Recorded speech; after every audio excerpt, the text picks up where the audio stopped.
やっほやっほ、滅べ、なんか不穏な感じで始まったけど、ふぐみかんのイヤホンレビューの時間だよ。さて、前回は E3000 に MMCX ついてるわけねえだろ。で、笑いで済んだ偽 E3000 だったんだけど、今回はガチの注意喚起要素も強い、ファイナルの E4000H 等のみ販売の偽物だ。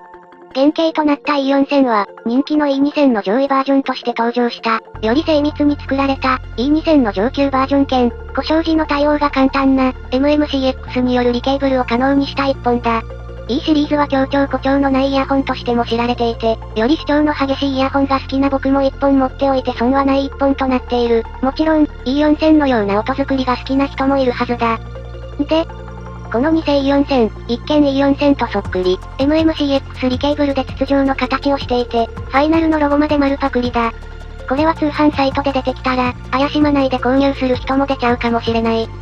本物の E4000 が、新品で1万5000円から1万6000円程度なのに対し、この E4000 は2000円程度のイヤホンだ。日本国内のメルカリなんかにこのコピーモデルが流通することが容易に想像できる。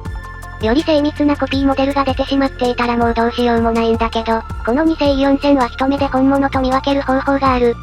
本物の E4000 は、本体後方に溝があるのに対し、本機は MMCX コネクタ部分に溝がある。本物と見分けるために作ったのか、よく似たイヤホンにロゴをプリントしたのかわからなくなる雑さだな。すでに国内に入っている他の偽物イヤホンは、もっと見分けがつかないモデルが多数存在するので、E4000 もこれからより精密な偽物が作られていく可能性はある。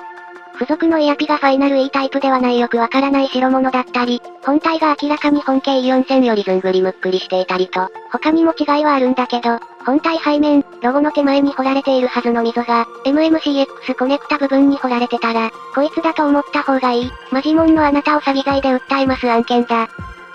で、音の方はというと、アリークスプレスの900円くらいで売ってる小型ドライバ機、それ以上でもそれ以下でもない、ファイナルのロゴがついてるのでお値段が2倍に上がりましたってか、人のふんどしだろそれ。見どころないけど詳細に話してみようか。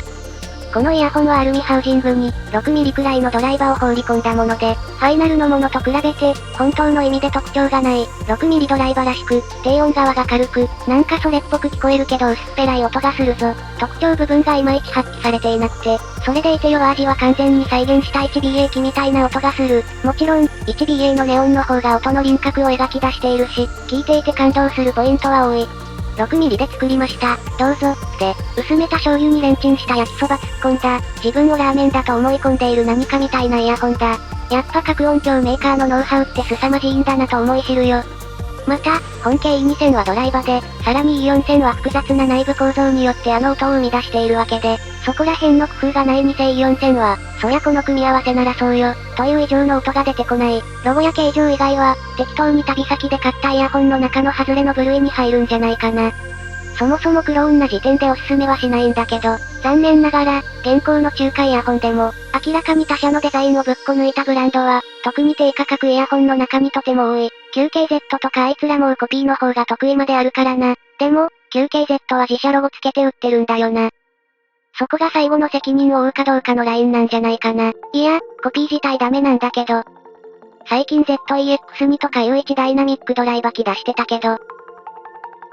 というわけで、これが、E4000 の偽物の印象だ。こんなもん1万円オーバーで掴んだ日には、怒りから寝れないくらいの自信がある。E4000 は特徴を抑えてバランスの良い音、というのが個性なんだけど、この偽 E4000 は特徴のない音作りの結果、なんも見どころのないバランスのイヤホン、という、出てくる単語は似ていても、その結果も、開発の努力もまるで違うイヤホンだ。絶対におすすめしない。と、こんなところ、マジで E4000 の偽物であること以外何も特徴がないとかいう、ある意味珍しいイヤホンだ。クローンイヤホンでも良かれ悪かれ、何かそのイヤホンだけの個性みたいなものは大体存在するんだけどな。といったところで今回はここまで。滅べ。